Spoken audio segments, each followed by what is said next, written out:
Hi, my name's Rosalind Earp. I'm being murdered by the FBI. They're murdering me with parasites made in a laboratory. I wanted to talk to you about my experience with the enemy, the evil one, Satan and his demons. My first experience is when I was around 15 years old. My dad had molested me and tried to rape me in his apartment in Woodinville above the Horseshoe Tavern. And my mother, he raped my friend, my 12-year-old friend. My mother and her boyfriend Roy were abusing me horribly, and I was being poisoned with parasites, of course, by them all.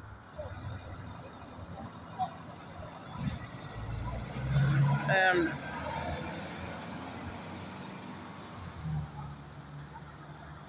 my mother was harassing me, shoving me up against the wall, and accusing me of enjoying being raped by my dad and stuff like that. Well, this one particular night, I went to bed,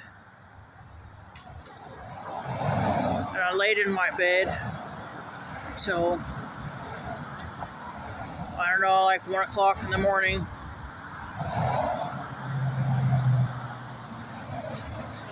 And all of a sudden, you know how you can see, if you're living in an apartment with blinds, you can see a little bit of the light from the lights outside and stuff. But something happened to the light. The lights turned off or something, and there was no light coming into the room at all. And it got really dark. And I felt this horrible feeling like something was there, and I didn't know what in the hell it was, but I got really, really, really scared. I laid down. That's when I grabbed the blankets and I pulled them up over my head.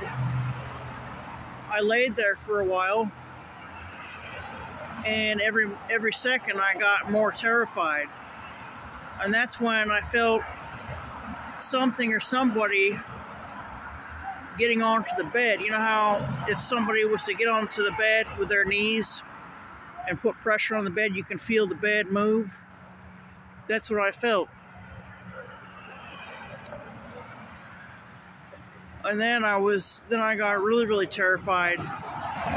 That's when I took the blankets and I pulled them down really slowly, and I was looking until I got to where I could see. That's when I seen this thing. It was black.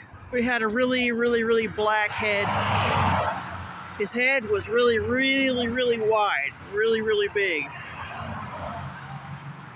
And I could see the whites of his eyes. He was so close. He was like right above my face. And I saw the whites of his eyes, and his eyes were black too. That's when in fear, I passed out, and I woke up in a cold, cold sweat. When I woke up, my heart was jumping around in my chest. I had sweat.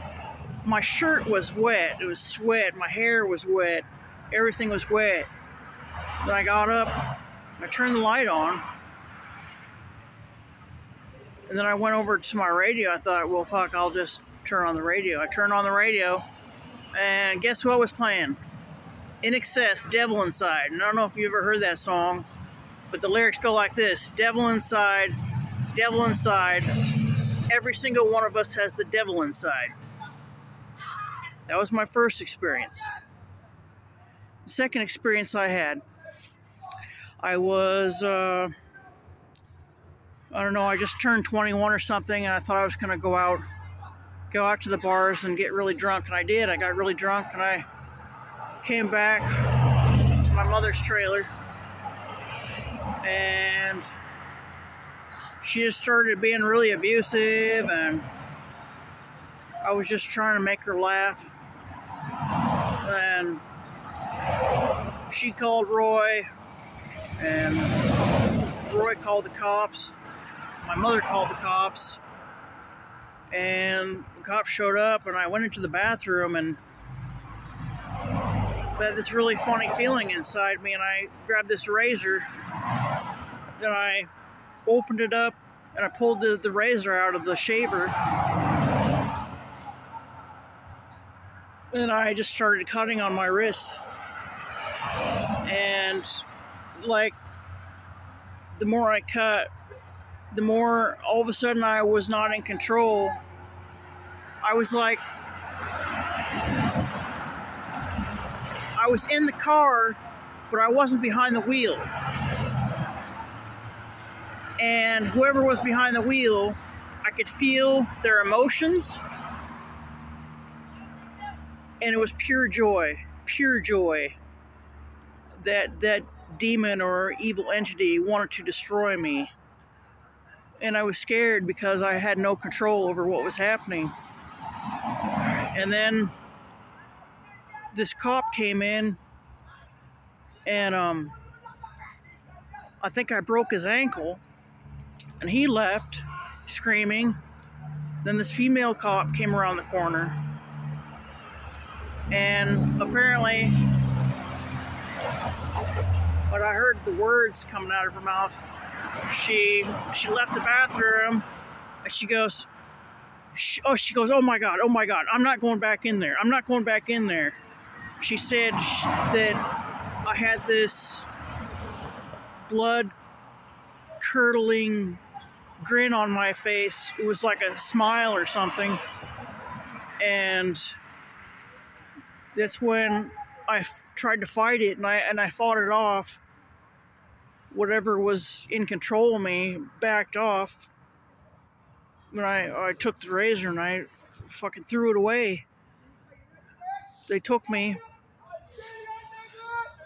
That's when they told my mother, if you say that she assaulted you, it'll be easier for us to take her.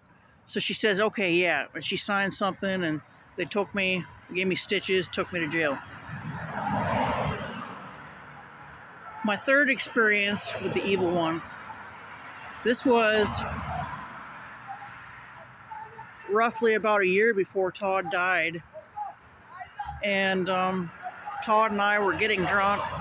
We made ourselves a Ouija board. We got on the Ouija board. We trying to contact the dead.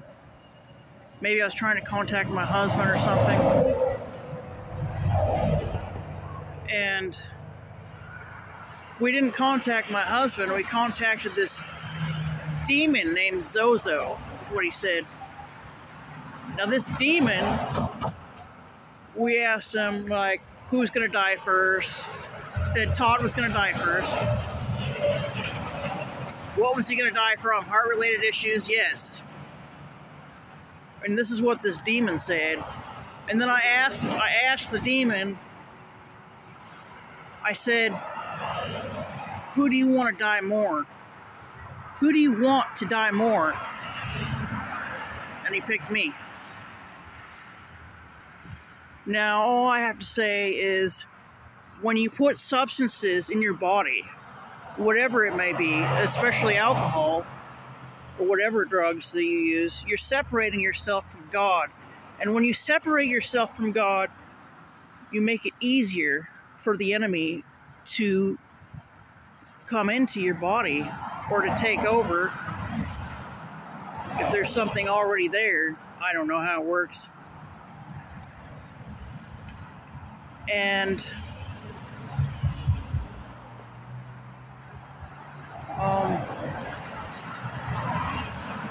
after we were on the Ouija board, I had this horrible feeling, and it felt like I was scared again. I got really, really scared. Well, I told Todd, I said, something's wrong, something's wrong. Something is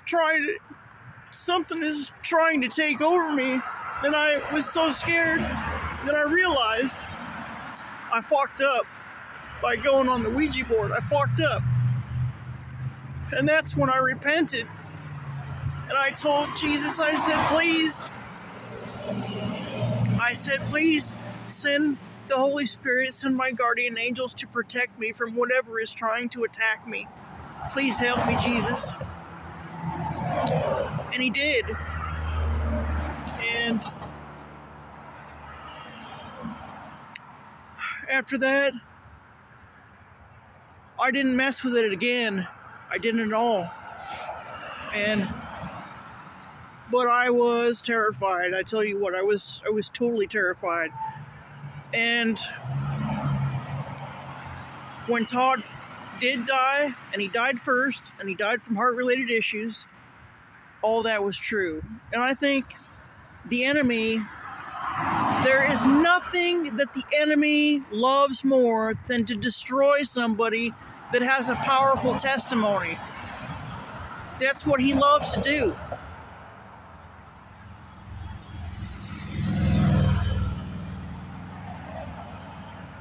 Anyways,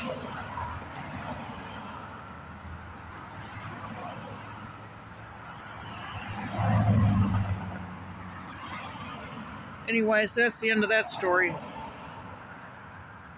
Now I'm being murdered by the FBI.